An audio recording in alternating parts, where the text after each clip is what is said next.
Halo, gimana kabarnya? Baik-baik? Masih betah kuliah online? Atau udah mulai gerasa-gerusu, bingung gitu ya?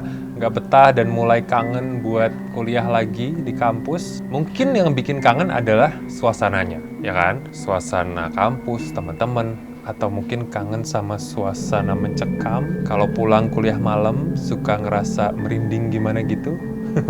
Pernah nggak sih ngalamin? Kalau misalnya belum, nah, stay there. I will tell you a story.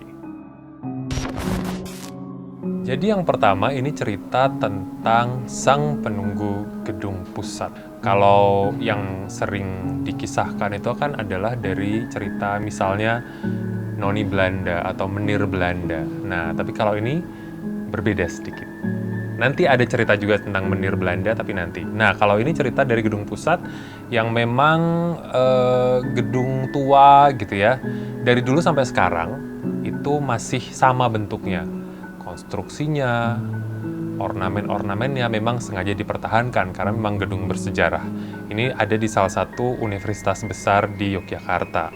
Bahkan kalau dilihat dari suasananya gitu ya, nggak harus ke sana, dari pinggir jalanan dia lumayan ada kesan-kesan mencekam gitu, apalagi kalau mulai sore gitu kan, auranya udah mulai merinding disco gitu. Nah, cerita di gedung pusat ini adalah, biasa kan mahasiswa biasanya kalau ngerjain tugas kelompok misalnya, kan nggak selalu di ruang kelas atau di gedung fakultas, kadang-kadang cari suasana lain. Nah, mereka datang ke gedung pusat buat ngerjain tugas bareng-bareng, gitu kan. Terus ada nih bapak-bapak udah lumayan sepuh, agak tua gitu kan, datang nimbrung ngajak ngobrol.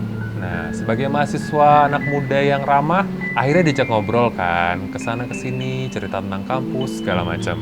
Pas asik bercengkrama, salah satu mahasiswa nih nyenggol bolpennya, pluk, jatuh ke bawah, ya kan, refleks dong diambil. Nah, pas diambil, nggak sengaja dia ngeliat ke arah kaki bapaknya, yang ternyata kakinya tidak nampak. Kaget kan, shock, tapi dia tetap pura-pura tenang. Oke, diambil, taruh lagi bolpennya di atas meja. Nah, karena udah makin malam nih, akhirnya si saksi pertama tadi, yang ngelihat si kaki bapaknya nggak menapak tanah tadi, memutuskan untuk pulang. Beres-beres, cabut, ya kan? Nah, pas udah cabut, dia kirim teks ke temennya yang masih di sana, menceritakan kejadian yang barusan dia lihat, ya kan? Karena memang udah makin larut malam, akhirnya si temennya tadi juga mulai beres-beres sambil tetap pura-pura tenang, gitu ya. Dia nggak ngeliat ke bawah kursi, tapi langsung beres-beres, pamit sama bapaknya, ya kan? Begitu pamit, si bapak menjawab, "Kamu pamit karena sudah malam, atau karena sudah tahu?"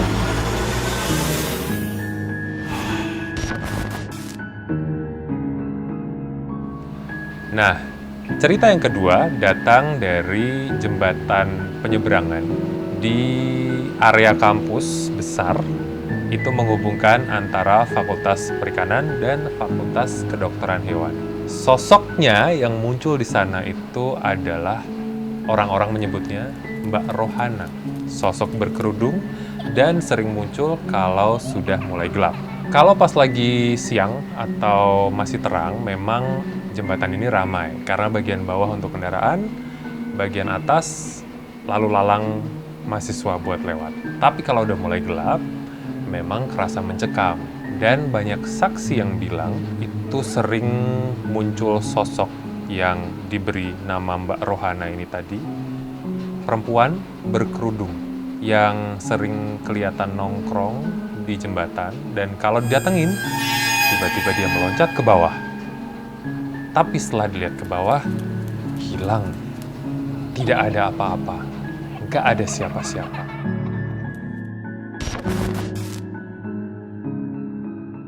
Dari Mbak Rohana, cerita ketiga adalah tentang Mbak Yayu. Namanya kedengaran sangat membumi, tapi ternyata ceritanya agak serem ya. Kalau Mbak Yayu ini, itu dijuluki si mahasiswa abadi.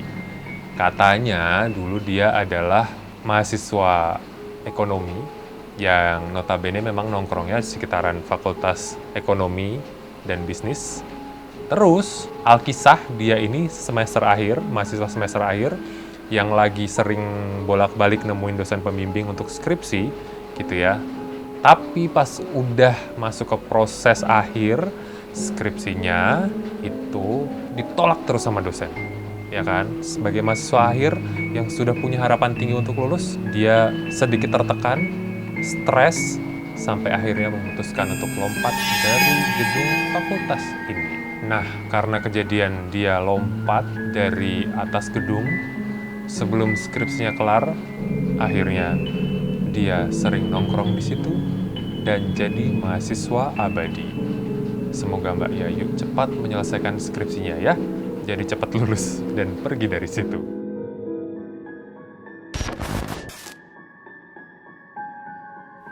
Nah, akhirnya sosok yang ditunggu-tunggu itu adalah cerita yang melegenda tentang sosok menir Belanda yang diberi julukan Menir Joseph. Beliau itu sering muncul di gedung rektorat salah satu universitas besar di Jogja. Sebagai sosok menir Belanda, perawakannya kurus, tinggi, dan konon sudah ada sejak tahun 70-an dan sampai sekarang masih sering terlihat. Sosok Menir Joseph ini sering kelihatan di Fakultas Filsafat, Geografi, dan beberapa fakultas lainnya ketika dulu fakultas-fakultas ini masih ada atau melangsungkan perkuliahan di gedung pusat. Konon Menir Joseph ini suka sekali menampakkan diri dengan cara membuka tutup pintu utama gedung rektorat atau membolak-balikan buku yang ada di sana. Karyawan-karyawan yang udah lama di sana pastinya familiar sama Menir Joseph ini. Nah, kisah tentang Menir Joseph ini mulai ramai dan jadi perbincangan itu di tahun 90-an. Waktu itu ada 2 orang mahasiswa geofisika yang mengerjakan tugas dan internetan. Nah, pas mereka lagi asik nih internetan, datanglah sosok ini, gitu ya, nimbrung, nongkrong sama mereka. Ceritanya sama, salah satu menjatuhkan bolpennya, terus pas ngambil, dia ngelongok ke bawah dan melihat ternyata sosok tinggi kurus ini kakinya nggak napak ke tanah, ya kan? Karena dia shock, tetap dia berusaha kalem, pelan-pelan, akhirnya pamit untuk pulang duluan, meninggalkan temannya yang nongkrong sama si Menir Joseph ini. Jahat sebenarnya ya. Nah, tapi pas udah pergi, si mahasiswa yang udah pulang duluan ini ngirim SMS. Karena tahun 90-an jadi masih SMS, ya kan? Menceritakan tentang apa yang dia lihat. Nah, temennya begitu baca SMS, beres-beres, tetap berusaha kalem, terus akhirnya pamit ke sosok yang sekarang kita kenal dengan sebutan Menir Joseph ini. Akhirnya, sebelum si mahasiswa ini pergi, Menir Joseph tanya, "Kamu pamit mau pulang karena sudah larut atau karena sudah tahu? Gimana? Kalau di kampus kamu, pasti juga ada cerita-cerita seru yang bikin merinding kan? Kalau misalnya ada, boleh kamu bagikan di kolom komentar. Dan jangan lupa like dan subscribe channel ini. Dan tunggu cerita-cerita seru lainnya. Bye-bye.